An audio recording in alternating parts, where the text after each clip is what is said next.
ကယ်လီဖိုးနီးယားမှာအိမ်မက်သမားများတစ်ဖက်မှာလည်းကယ်လီဖိုးနီးယားကဗီဒီယိုရိုက်ကူးသူဒေါ့ဟာမွန့်ကျက်နေရပါတယ်သူကထူးခြားတဲ့ရုပ်ရှင်တွေရိုက်ချင်ပေမဲ့လက်တွေ့မှာတော့မင်္ဂလာဆောင်ဗီဒီယိုတွေပဲရိုက်ပေးနေရလို့ပါသူ့တငယ်ချင်း Griff ကလည်းတရုတ်ဆောင်လောကမှာနေရမရသေးတဲ့နောက်ခံလူတစ်ယောက်ပေါ့ဒီနေ့မှာတော့ Griff က Anaconda ရုပ်ရှင်ကိုပြန်ရိုက်ဖို့မူပိုင်ခွင့်ရထားတယ်ဆိုပြီးတကယ်တော့လိန်ပြောတာပါတောကိုစီးယုံပြီးတငယ်ချင်းတစုဘရာဇီးကိုခရီးထွက်လာကြပါတယ်တောတွင်းမှာထိတ်လန့်စရာများ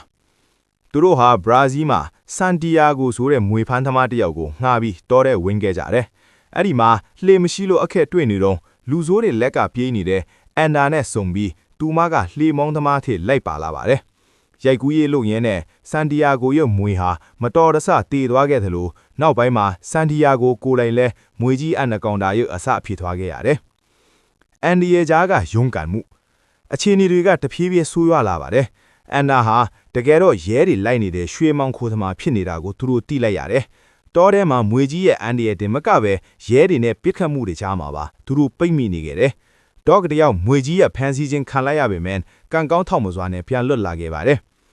နောက်ဆုံးတိုက်ပွဲ